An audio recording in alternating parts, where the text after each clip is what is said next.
Here are the top stories for today, August 27, 2021. The Duterte administration vows to use the proposed 2022 national budget to ramp up the country recovery and response efforts against COVID-19. The government plans to start vaccinating children 12 to 17 years old for COVID-19 by the last quarter of 2021. A suicide bombing hits the airport in Kabul, Afghanistan, but no Filipinos are reported hurt. And President Duterte defends the creation of the Dolomite Beach amid efforts to rehabilitate Manila Bay.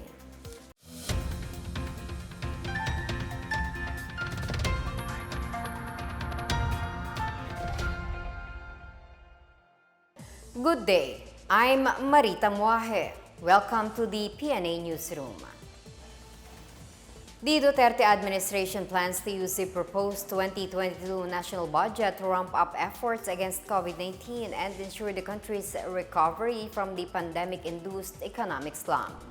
Presidential spokesperson Harry Roque made a statement after several lawmakers questioned the supposedly misplaced priorities in the government's 2022 budget plan. Roque said a big chunk of the proposed 5.024 trillion peso national budget for 2022 will be used to finance the administration's infrastructure projects to create more job opportunities for Filipinos who lost their jobs because of the pandemic. Roque also assured the public that despite the surge in COVID-19 infections in the country, the government has been able to manage the COVID-19 pandemic.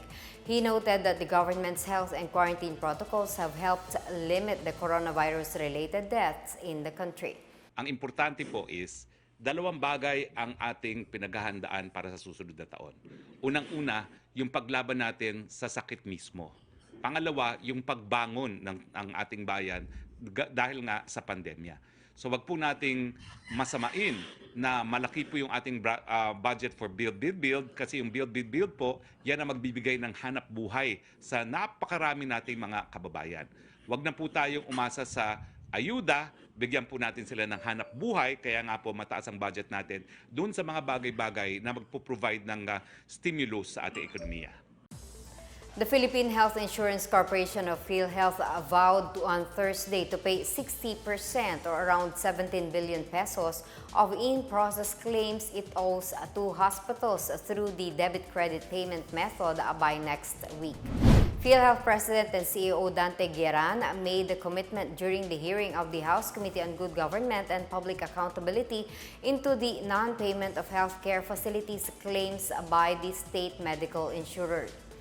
Gueran said PhilHealth will settle around 17 billion out of the 21 billion pesos worth of unpaid claims to hospitals. On Monday, Malacanang appealed to PhilHealth to pay the claims of private hospitals, emphasizing that failure to do so would affect the country's healthcare system amid the prevailing pandemic. This after hospitals and physicians organizations said they will disengage from PhilHealth over its circular suspending payments to establishments whose claims are under investigation.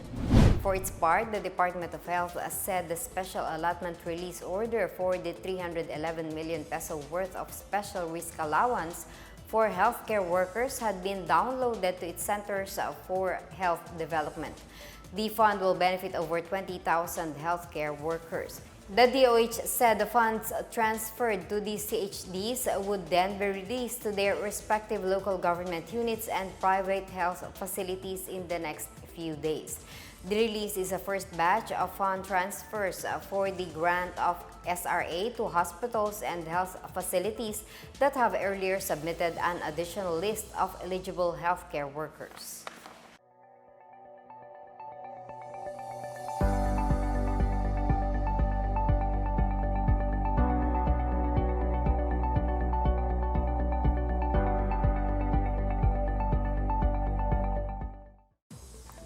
The government may start vaccination against COVID-19 among the younger population on the last quarter of this year. Speaking at a Senate hearing, NTF Against COVID-19 Sub-Task Force on Current Operations Assistant Secretary Will Benmayor says they already made this recommendation where they target to inoculate those from age 12 to 17. Mayor, however, said the vaccination of this age group will depend on the decision of the government's vaccine expert panel and the availability of COVID-19 vaccines in the market. The World Health Organization has recommended the inoculation of minors in areas with high risk of community transmission, but also recognized that the vaccination of children depends on the available supply of jobs. From March 1 to August 25, we have already received 48.89 million doses. Ang estimated arrival from August 26 to September 30 is 42 million doses. And from October to December, we're expecting 103.59 million doses. So actually, we are expecting roughly 50 million doses a month from September to December. If that happens, siguro by January, we should have been able to inoculate everyone. Wala ho tayong problema sa pera. May financing na lahat yan. At we don't have to worry about about money here. We have already all the money ready to be paid for these doses. Another expert guarantees that all vaccine brands are safe and that deaths after full vaccination are rare. Dr. Lulu Bravo, chair of the National Adverse Effects Following Immunization Committee, says this can only happen if the vaccinee fails to develop the right antibody level post-vaccination. She adds this is usually common among those with comorbidities. Another factor is that the fatalities may have taken too much steroids or are being treated with immunomodulators, as this alter the body's response to antigen, hence the lack of a strong antibody protection. Authorities have been calling on the public to report symptoms or adverse events immediately for proper treatment during vaccination. Bravo reiterates most severe COVID-19 cases are those unvaccinated or partially vaccinated. Office of Civil Defense Administrator Ricardo Halad has contracted COVID-19. Halad is among the 116 employees of the agency's central office who was infected with the disease. Speaking to reporters, National Disaster Risk Reduction and Management Council spokesperson Mark Timbal said Halad was fully vaccinated and had mild symptoms. The OCD's central office is closed for disinfection until August 30. Around 80% of those who tested positive are asymptomatic, and the majority of the agency's employees have been vaccinated. The NDRRMC Operations Center will remain in service after its staff members tested negative for COVID-19. Bacolod City is holding a 24-hour vaccination drive to sustain the decline of COVID-19 cases in the city. Meanwhile, San Fernando City in Pampanga plans to set up more inoculation sites to support the COVID-19 vaccine rollout. Chris Mundo has a story. The Emergency Operations Center Task Force in Bacolod City will launch a 24-hour vaccination drive on August 30 to further curb the spread of COVID-19 infections and sustain the decline in cases. The round-the-clock vaccination will be launched on Monday to coincide with the National Heroes Day. After the daily vaccination across the city, which usually starts at 8 a.m., the team of the City Health Office will administer COVID-19 jabs from 8 p.m. to 8 a.m. the following day at the second floor of Jollibee store at the corner of Burgos and Gatuslao streets. Those who will be accommodated are A1, A2, and A3 priority groups, which include frontline healthcare workers, senior citizens, and adults with comorbidities, as well as frontline personnel in essential sectors who belong to A4 and indigents under A5. Meanwhile, San Fernando City in Pampanga is eyeing to set up more inoculation sites in the villages to ramp up a vaccination rollout against COVID-19. Rural health physician Dr. Emerito Mercado said The move to bring down the inoculation activities at the community level aims to attain population protection against COVID-19 soon. Mercado, however, said the City Health Office will first assess and determine if the strategy will be beneficial to Fernandinos. The city has 5 permanent vaccination sites that regularly roll out COVID-19 vaccines.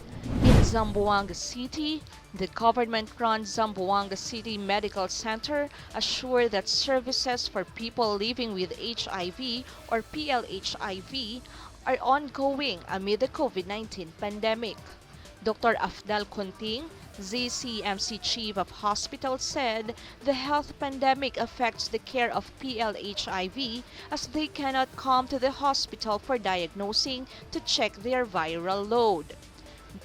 The ZCMC treatment hub data show that 443 PLHIV, including transient patients, were served or are under the care of the hospital since January this year.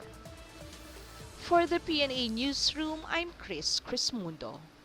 Still to come, a suicide bombing hits the airport in Kabul, Afghanistan, but no Filipinos are reported hurt. And President Duterte slams senators using the Commission on Audit's reports to gain publicity. Details ahead, keep it here on the PNA Newsroom.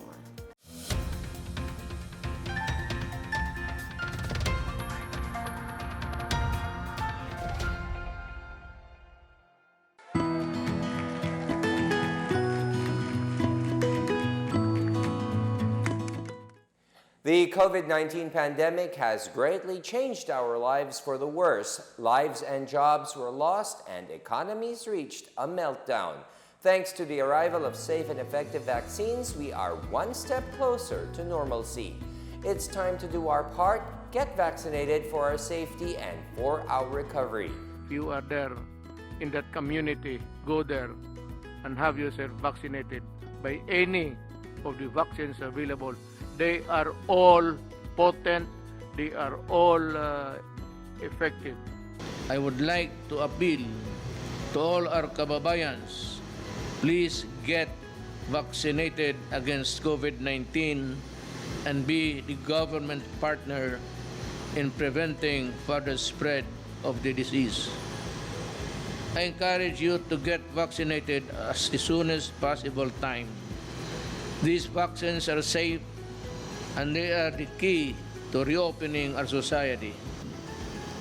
The need for international solidarity and cooperation cannot be made clearer than this pandemic because everyone is safe.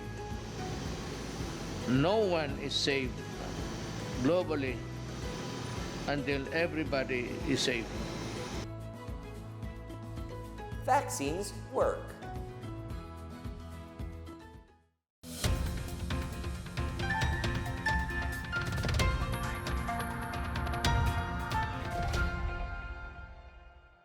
No Filipino was hurt in the bombing that rocked the Kabul airport on Thursday.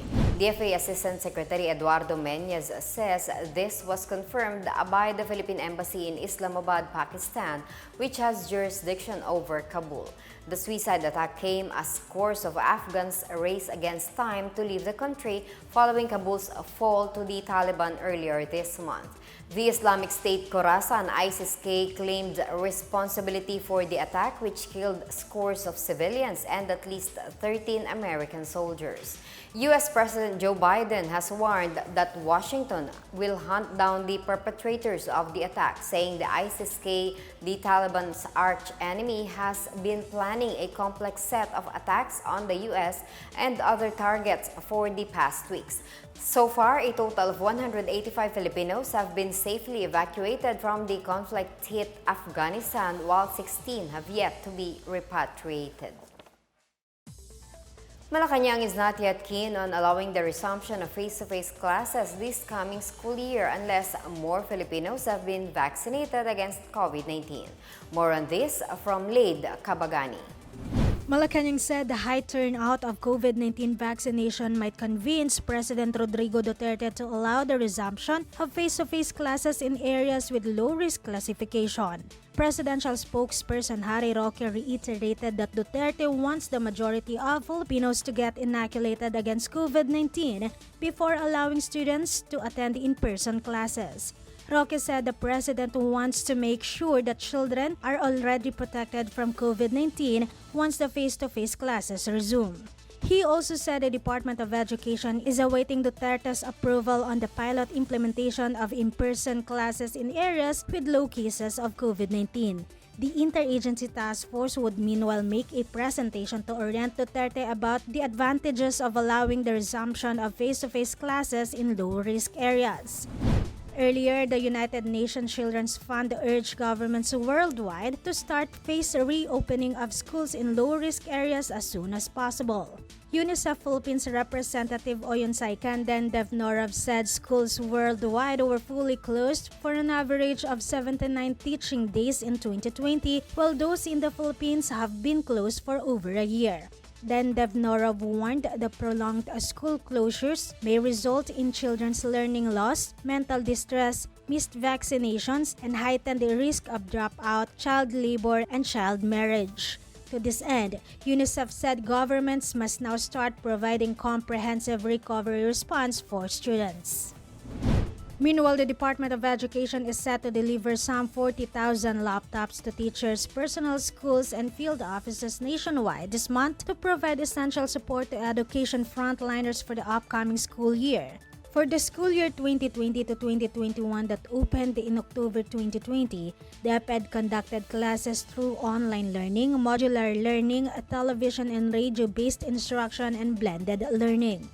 Around 7,249,765 learners have already enrolled in public schools nationwide for academic year 2021 to 2022. Registration will run until September 13, the first day of the school year. For the PNA Newsroom, I'm Laid Kabagani. President Rodrigo Duterte is not mincing his words over some lawmakers' moves to probe the use of funds by government agencies under the executive branch. This as he took a swipe at some senators for allegedly using the issue to gain publicity. In his latest public address, Duterte says Filipinos should not be swayed by these probes taken advantage by some senators for their own grandstanding. He says several Senate hearings and investigations did not achieve anything, and that some senators only know how to posture themselves and cannot even make recommendations. This came as the Department of Health and other government agencies earned public ire over findings of deficiencies in the use of funds based on the Commission on Audit's annual report. The President, however, reassured the public that government is spending public funds properly. A joint venture agreement between a private company and the Manila City government under the previous administration for dialysis treatment equipment was found disadvantageous by the Commission on Audit. The COA flagged the agreement between the Gov't Andres Bonifacio Memorial Medical Center in Tondo and B. Brown Avitum Philippines or BBAPI, which was forged in 2014 during the first term of former Mayor Joseph Estrada. Cesar Chavez, the Chief of Staff of Manila Mayor Francisco Domagoso, said the city took over the procurement of the items that are not directly used or non-standard items for dialysis treatment. The flagged deal included a 75-25 sharing scheme in favor of the supplier. The city legal office is proposing a 60-40 sharing scheme. Chavez said if BBAPI is not amenable to the changes, they shall work on terminating the contract, which is supposed to be valid until 2029. The provincial government of Apayao, together with the National Task Force Against COVID-19, continues to search for persons who are carriers of COVID-19. Over 1,600 residents underwent swab testing during the first days of the aggressive community testing on Tuesday, August 24, in the high-risk towns of Lora and Santa Marcela. Each of the 7 municipalities was included in the PCR testing that will continue until August 28. The Municipal Interagency Task Force, in coordination with the provincial IATF, has set up testing centers targeting a total of 7,000 individuals. The residents of 43 barangays were mandated to undergo testing. The aggressive community testing was sought by the provincial government after the province continued to log a spike in COVID-19 cases. As of August 25, Apayao has a total of 951 active cases compared to the region's total of 2,598. Moving on to business, an India-based contact center has chosen to invest in the municipality of Pavia, Iloilo, offering an initial 250 jobs before the end of 2021. IGT Solutions is the first call center firm to invest in the province. The new company will cater to workers from Pavia and its neighboring towns such as San Miguel, Oton, Cabatuan, and Santa Barbara. The company is in the process of hiring and intends to start with the training next month. Velma Jane Lau, Iloilo Local Economic and Investment Promotion Officer, said the company has an initial setup in Iloilo City with 100 seats, but the one in Pavia with over 1,000 seats will serve as their main branch. Iloilo Federation and Information Technology Executive Director Joven Tansi said the investment is a welcome development as they will be bringing more jobs to the province. Pavia Mayor Luigi Goriseta also expressed his support to the investor.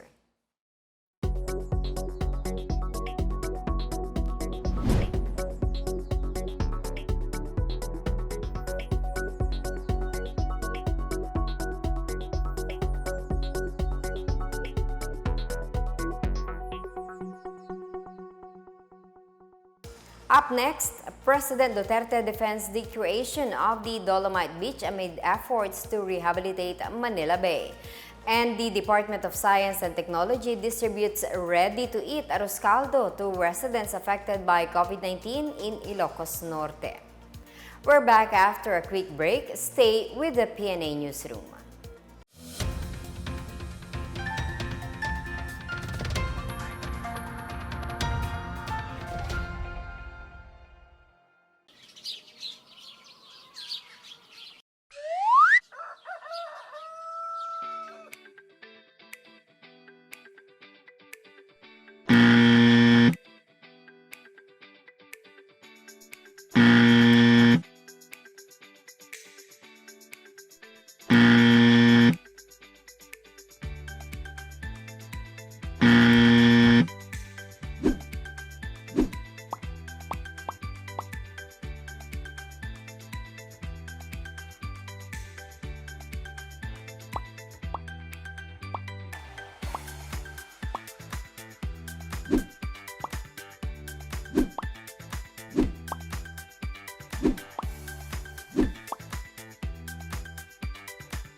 You're still watching the PNA Newsroom. President Rodrigo Duterte defended the efforts of Environment Secretary Roy Cimatu to restore the heavily polluted Manila Bay, particularly the creation of the so-called Dolomite Beach.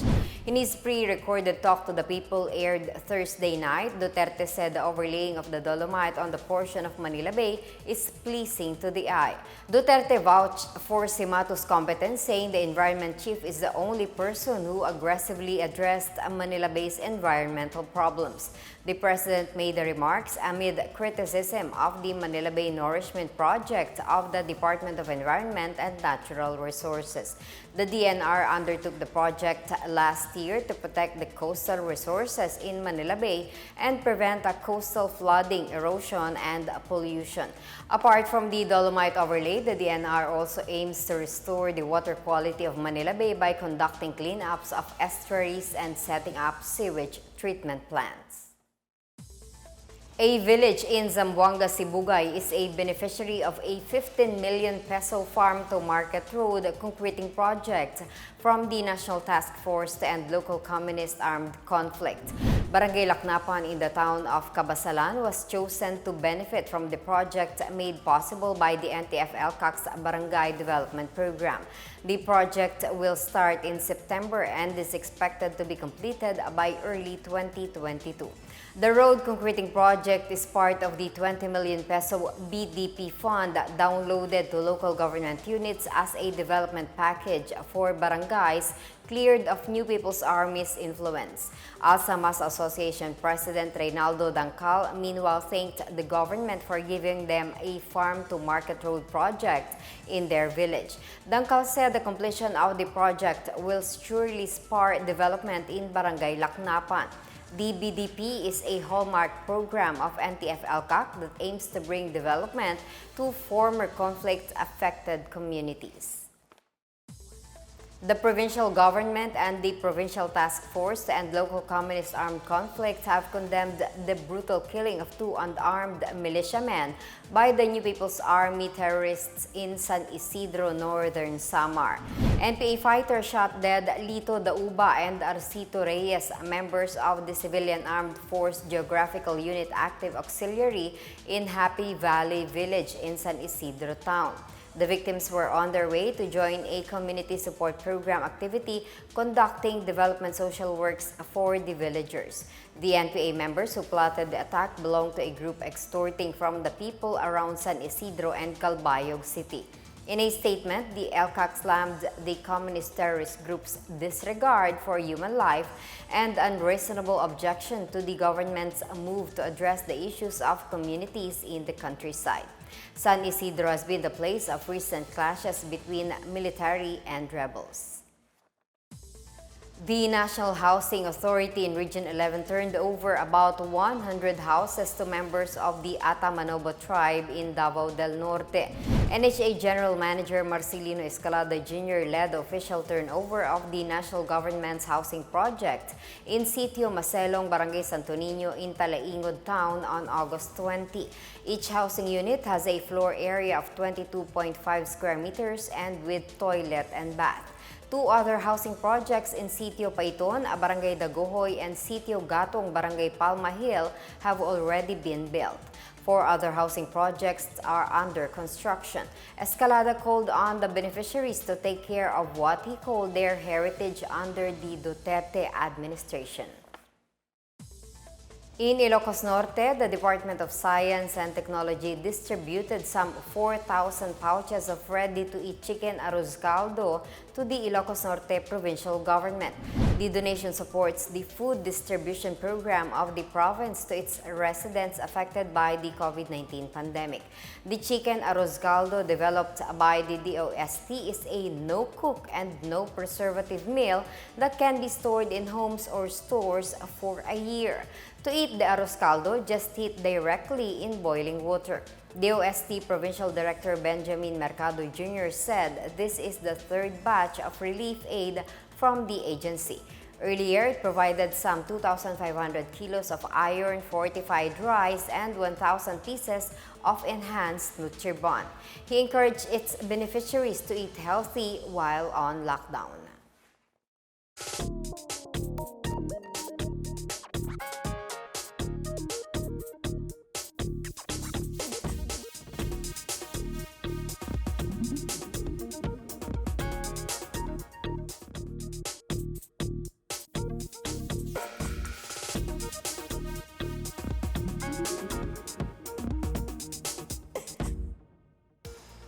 Let's take another look at today's biggest stories. The Duterte administration vows to use the proposed 2022 national budget to ramp up the country recovery and response efforts against COVID-19. The government plans to start vaccinating children 12 to 17 years old for COVID-19 by the last quarter of 2021. A suicide bombing hits the airport in Kabul, Afghanistan, but no Filipinos are reported hurt. And President Duterte defends the creation of the Dolomite Beach amid efforts to rehabilitate Manila Bay. As Filipinos, we all have a vital role to play in preventing the spread of COVID-19. So remember, wear face masks and face shields, wash your hands often, practice safe physical distancing, go out only for essential reasons, and get vaccinated as soon as possible to protect ourselves, our families, and the community. Together, we can beat COVID-19.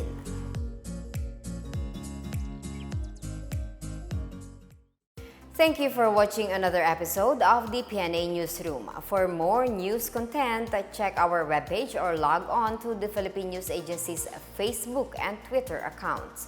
For more stories about the government and how it serves Filipinos, look for these hashtags in all of our social media platforms and websites. We are shown on the pages of the PCOO and its attached agencies. Also watch us on television on PTV4 and IBC 13. And that's your daily dose of the biggest stories that you need to know from the PNA Newsroom. We tell stories that inspire change. I am Marita Muaje. Have a good day.